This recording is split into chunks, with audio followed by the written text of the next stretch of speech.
Salut tout le monde, j'espère que vous allez bien et bienvenue sur Kingdom Mindset. Cette chaîne elle est dédiée à l'édification et au renouvellement de notre intelligence et sagesse à travers la parole de Dieu. Ici, on va parler de comment faire la volonté de Dieu au quotidien, comment garder notre foi afin qu'elle soit inébranlable, comment avoir un style de vie qui nous plaît mais qui est à la fois aussi sain et pour finir, le pouvoir de notre message. Donc, comment les messages de vérité peuvent être impactants pour notre vie. Alors déjà, j'aimerais, citer un verset qui est pour moi la devise de cette, émission. C'est dans Éphésiens 4, verset 29: «Qu'il ne sorte de votre bouche aucune parole mauvaise, mais il y a lieu quelques bonnes paroles qui servent à l'édification et communiquent une grâce à ceux qui l'entendent». Donc on va progresser ensemble. Je dis bien «on» parce que même moi, j'apprends tous les jours. Le mindset, qu'est-ce que c'est? Le mindset, c'est un composant de 2 mots, donc mind qui veut dire, cerveau. Donc là, ça va être tout ce qui est la pensée, la mémoire, l'intellect, et set qui veut dire un endroit établi, fixe, et c'est ça qu'on va voir. En fait, depuis qu'on nous sommes nés, on a, des choses héréditaires, de notre quotidien. Donc ça peut être des influences internes, externes, ça peut être votre famille, ça peut être votre environnement, des amis, ça peut être, l'école, ça peut être le pays même ou votre quartier, qui ont fait que, on a des idées toutes conçues déjà, dans notre cerveau, et justement, bah, cette chaîne va permettre de voir comment on peut changer les paramètres, donc les paradigmes de notre cerveau. Alors, qui je suis? Parce que là, je suis devant vous, devant la caméra, je parle, voilà, petit style, tout ça, mais qui je suis vraiment et pourquoi je fais cette émission? Donc, je fais cette émission parce que déjà, mon entourage, ils ont trouvé que, j'avais cette façon d'encourager les gens, le mindset de pouvoir, motiver. Donc, ils m'ont dit: «Ouais, tu devrais faire, une série de podcasts», tout ça. Donc c'est pour ça que je m'assois devant vous et que je lui donne vie. Personnellement, niveau caméra, parler comme ça, c'est la toute première fois et puis voilà.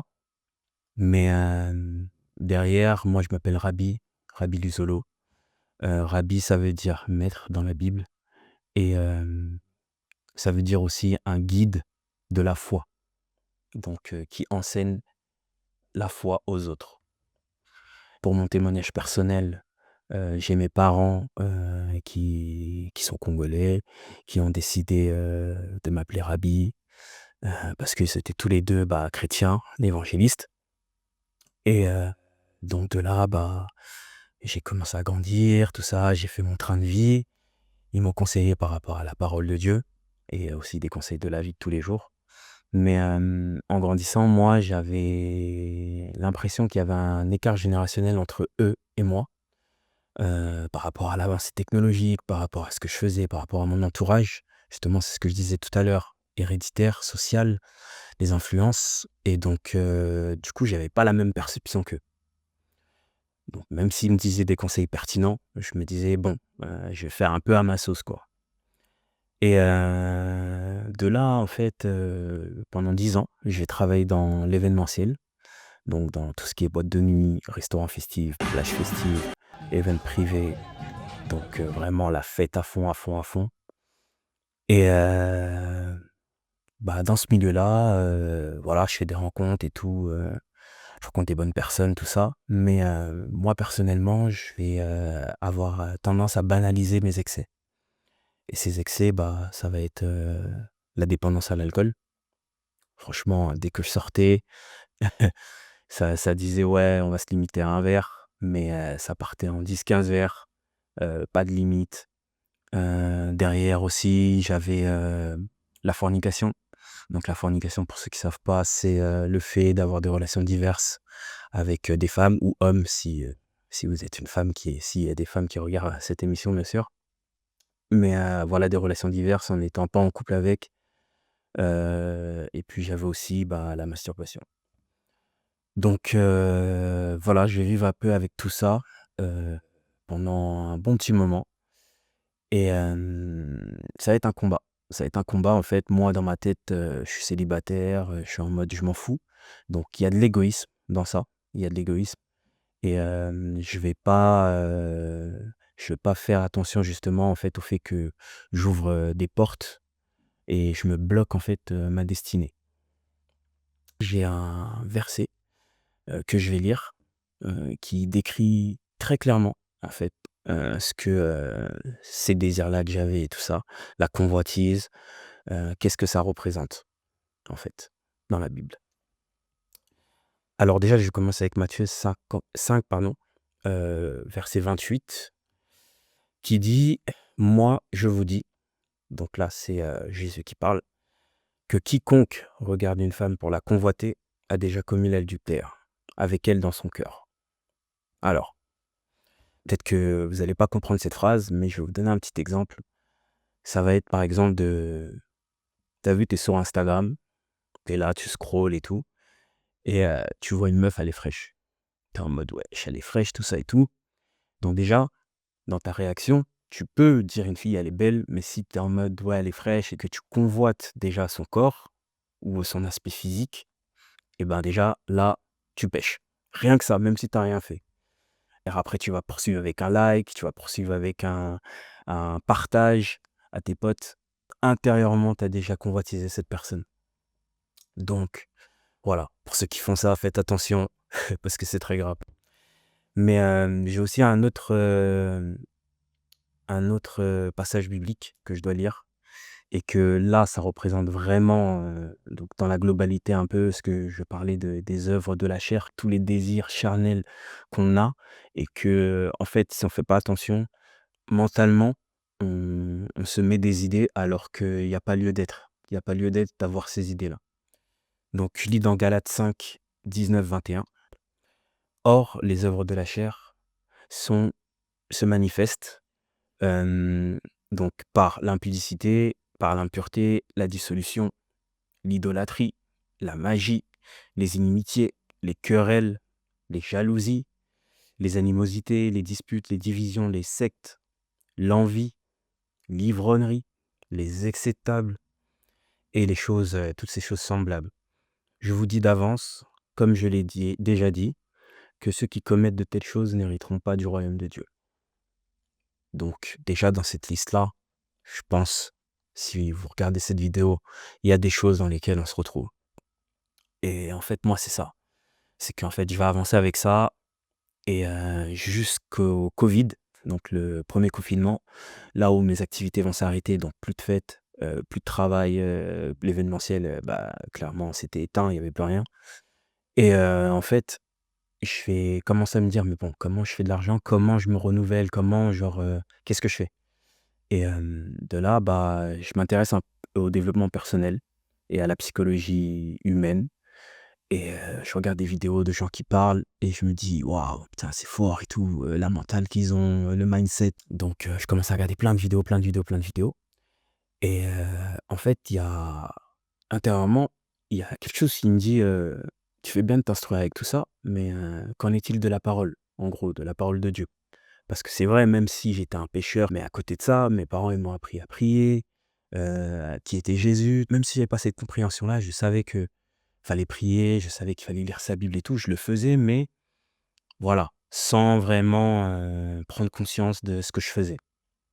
Donc voilà, intérieurement, j'ai cette pensée qui vient et elle me dit: «Ouais, lis la Bible et tout, apprends à me connaître, tout ça». Je dis: «OK». Donc au début, c'est pas évident, mais ça va prendre peut-être 1 an et puis je me dis: «Bon, bah, vas-y, pour c la nouvelle année, je vais commencer à me mettre à lire la Bible» et donc du coup, je lis, je lis. Donc ça me prend 1 an et demi pour la finir. Donc je lis à mon rythme et à côté de ça, pendant que je lis, je continue mes péchés. Mais je sais que maintenant, en fait, intérieurement, j'ai cette conviction du péché parce que, je lis les versets et je m'instruis, en fait, de la parole. Et arrivé, à un livre qui s'appelle Proverbes, donc pour ceux qui connaissent pas la Bible ou qui ont jamais ouvert une Bible, c'est un ensemble de plusieurs livres et dedans, il y a un livre qui s'appelle Proverbes et celui-là, clairement, il m'a mis une tarte. Vraiment, je sentais que Dieu me parlait avec autorité à travers chacun des versets de Proverbes. C'était d'une puissance et je pense que c'est à partir de là que j'ai pris conscience que je devais me repentir. Donc voilà, je continue à lire la Bible et tout. Je suis toujours un peu dans mon train de vie, mais réduit quand même. Et arrivé en 2023, en fait, je vais faire un jeûne et prière qui va bouleverser toute ma vie. En fait, je vais, avoir, donc ma repentance. Je vais me mettre à pleurer, mais genre quand je te dis pleurer, mais tu peur. Vraiment un lac par terre et je prends conscience de je prends conscience de ma repentance. C'était à travers, une série de vidéos de prières inspirées de la chaîne EMCI sur YouTube, vous pouvez aller voir, que, que vraiment il parlait en fait justement du verset que j'ai lu, enfin du passage que j'ai lu de la Bible, des œuvres de la chair. Donc tout ce que j'ai dit, tout ce que j'ai cité. Et donc de là, bah, je me dis, bon, bah, le moment même, je devais aller faire des courses avec ma mère et bah, je lui révèle tout. Je lui dis tout, qui je suis, euh, que grand buveur, la débauche, relation avec différentes femmes, la masturbation, je lui dis tout, je confesse mes péchés. Donc voilà, on est là. Ma mère me regarde et elle me dit, écoute, euh, merci bah, de t'être livré, d'avoir ouvert ton cœur, d'avoir vraiment dit qui tu étais. Et voilà, on va prier pour ça, mais si déjà tu as confessé, c'est que Jésus, il a agi. Amen. De là, bah, année 2024, je me dis: «Bon, bah, vas-y, je vais, marcher dans la sainteté. Vraiment, qu'est-ce que je peux faire?» Découvrir Jésus. Donc je me dis: «Bah, je vais faire mon baptême, année 2024». Il y a un aspect de moi qui vient et je réalise quelque chose concernant mes rêves. Je me dis, en fait, je faisais des rêves, genre, où j'avais des relations sexuelle avec des femmes, genre, tu vois? Dans mes rêves et en fait, derrière ça, en fait, c'est pas ça le enfin, tu peux faire ce rêve-là, mais derrière, j'avais des fuites nocturnes et là, en fait, à partir du moment où j'ai décidé de marcher dans la sainteté, ça m'arrive. Wesh, quel bail! Donc je me dis: «C'est quoi ça, Dieu et tout? Pourquoi ça m'arrive et tout?» Et moi, j'avais décidé en gros de plus avoir de relations, avec quiconque, plus rien, plus d'actes impurs, plus rien. Donc ça, je vais le comprendre après, mais ça, c'était des attaques qu'on appelle, mari de nuit, femme de nuit et donc en fait, c'est ça qui m'arrivait et donc je continue à prier pour ça, je prenais position et tout. Voilà, je fais mon année 2024, je dis: «Ouais, je vais me baptiser quoi qu'il arrive et tout». Donc je me baptise, tout ça, heu, près de la fin de l'année 2024 et ça continue, mais légèrement, pas comme avant. Donc voilà, mais je reste avec ça. Donc je reste avec ça, je le cache, j'en parle pas à ma mère et tout et je suis là, je dis: «Ouais, c'est chaud, genre bon, j'ai fait mon baptême, tout ça et tout, c'est bon», tu vois? En fait, faut savoir un truc déjà, quand on se baptisé, quand on accepte Jésus, il faut pas se dire que: «Ouais, c'est bon, ça y est, on est clean, c'est fini». Non, non, non, non, non. C'est un combat, c'est un combat. Genre vraiment, le diable, il redouble d'efforts parce qu'il sait que tu marches vers ta sainteté et il veut briser ta destinée, il veut briser la volonté de Dieu, en fait. Dieu, il a des projets déjà formés pour toi. Donc, en gros, Satan, il vient juste pour te détruire. Et il y a un verset dans la Bible qui en parle. Donc voilà, bah, moi je suis là et tout, je marche dans ma sainteté. Mais je vois que ça persiste et là, je me dis: «Bah, écoute, j'avais des mentors après baptême et je vais tout leur déballer, qui je suis. Parce que c'est vrai que j'ai dit mon témoignage devant tout le monde, mais c'était très fractionné.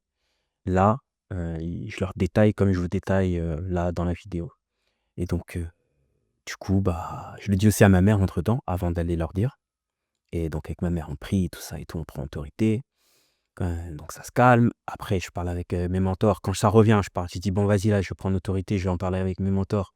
Prière de délivrance. Alors la prière de délivrance, il faut pas se dire: «Le pasteur, il crie, après il y a les démons qui se manifestent et tout». Non, c'est pas tout le temps comme ça. Il y a des prières de délivrance, c'est des simples prières. Voilà, tu prends autorité sur le diable parce qu'on a la puissance de Jésus-Christ en nous et c'est ça que je vous dirai plus tard dans cette chaîne, qu'en fait, on a un potentiel, mais incroyable et le diable, il vient nous mentir bêtement à chaque fois. Derrière, ils vont me dire de suivre, en fait, une formation qui s'appelle Vraiment libre du pasteur, Jérémy Potin et du coup, je vais suivre cette formation et pareil, en fait, je vais m'auto-délivrer. Alors ça, je connaissais pas jusqu'à présent, mais voilà. Mais tout ça pour dire que en fait, il est important que nos péchés, on les confesse et c'est écrit dans la parole. En faisant ça, on se libère d'un poids incroyable.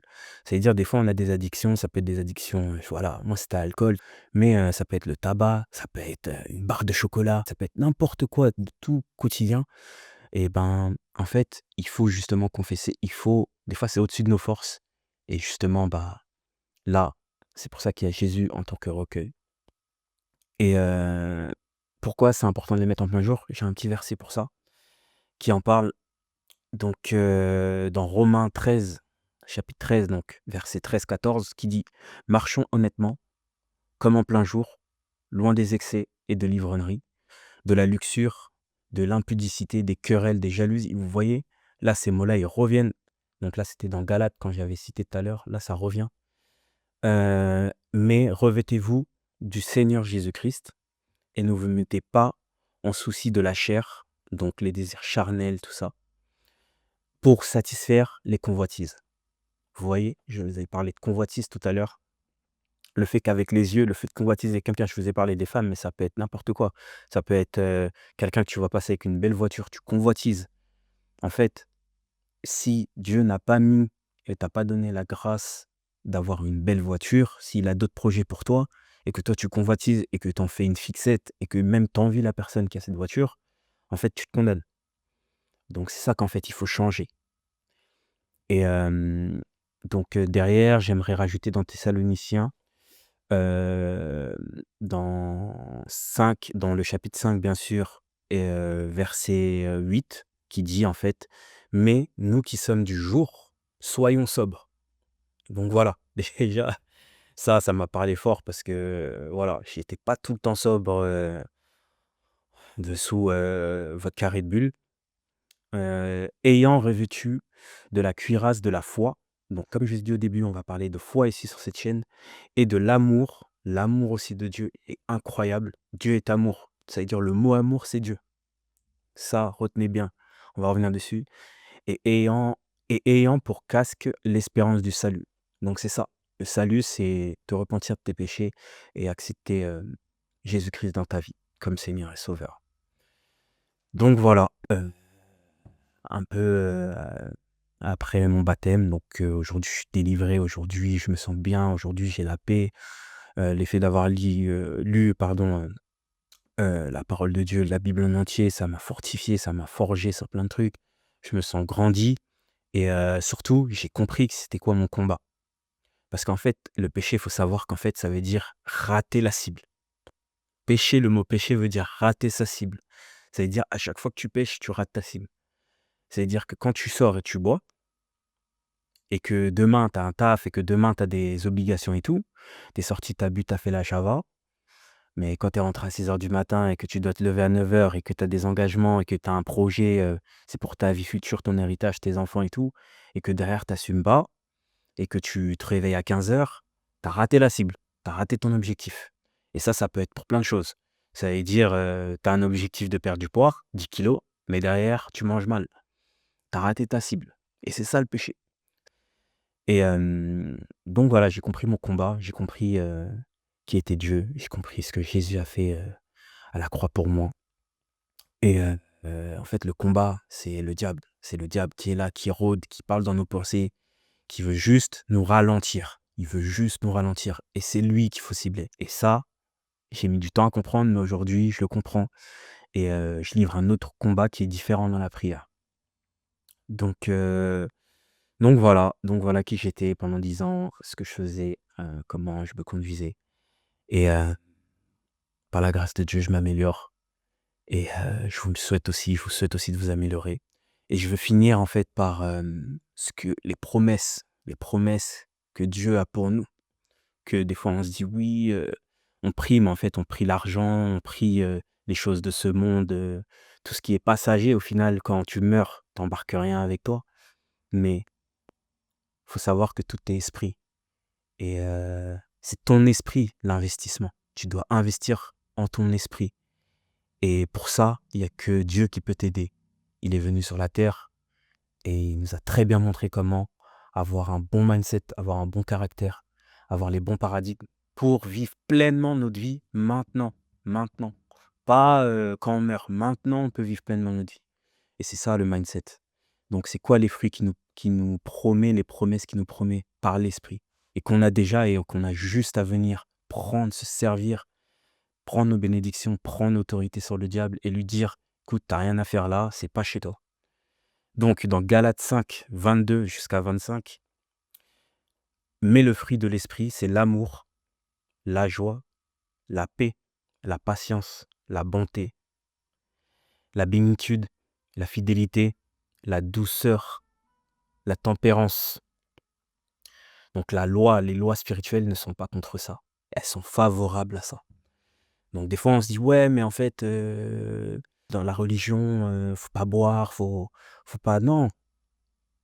En fait il faut savoir un truc. C'est que Dieu il est dans la sainteté. Il est dans l'amour. Il est dans le fait de boire du vin comme on voit dans la Bible. Il faut savoir que l'un des premiers miracles de Jésus c'était la multiplication de vin. Donc il est dans ça, mais il est dans ça de façon saine. Donc voilà. Comme il dit, il y a un verset qui dit « Ne vous enivrez pas du vin, c'est de la débauche, mais soyez au contraire remplis du Saint-Esprit. » Donc voilà, c'est ça en fait. Avoir le Saint-Esprit, quand on parle de Saint-Esprit, au nom du Père et du Fils et du Saint-Esprit. Il faut connaître en fait que là, il y a une trinité entre Jésus, entre le Père et le Saint-Esprit, et qu'il y a une connexion. C'est comme, ça je vous ferai un épisode dessus, mais quand on dit corps, âme et esprit, on le dit bien pour nous. Donc, il faut le penser aussi comme ça. Et donc, voilà, donc je finis avec le verset 24 de Galates chapitre 5. « Ceux qui sont en Jésus-Christ ont crucifié la chair avec ses passions et ses désirs. Si nous vivons par l'Esprit, marchons aussi selon l'Esprit. » Voilà. Je finis avec ça. Si cette vidéo, ça t'a parlé, si vraiment tu as ressenti qu'en fait tu faisais quelque chose qui sonne comme un péché et que tu veux te repentir de tes péchés, je te demande juste de suivre cette prière, de répéter après moi et d'accepter Jésus dans ta vie. Seigneur Jésus, je me repens de mes péchés. Viens dans mon cœur afin que je te reçois comme Seigneur et Sauveur. Merci. Merci d'agir maintenant dans ma vie, dans mon quotidien, dans tout ce que je fais, dans tout ce que j'entreprends. Amen. Voilà, merci de m'avoir écouté. Restez connectés pour les prochains épisodes. Et si jamais vous avez besoin de parler ou de témoigner, je vous mets mon email dans la bio de cette vidéo. Et je vous dis à très vite. Soyez bénis. Le diable un menteur, Instagram aussi. Je laisse cravate, je mets mon survêt, je connais ma cible. Dans ma vie je veux voir miracle, prodige et signe. Enfant de Dieu doit prier, méditer.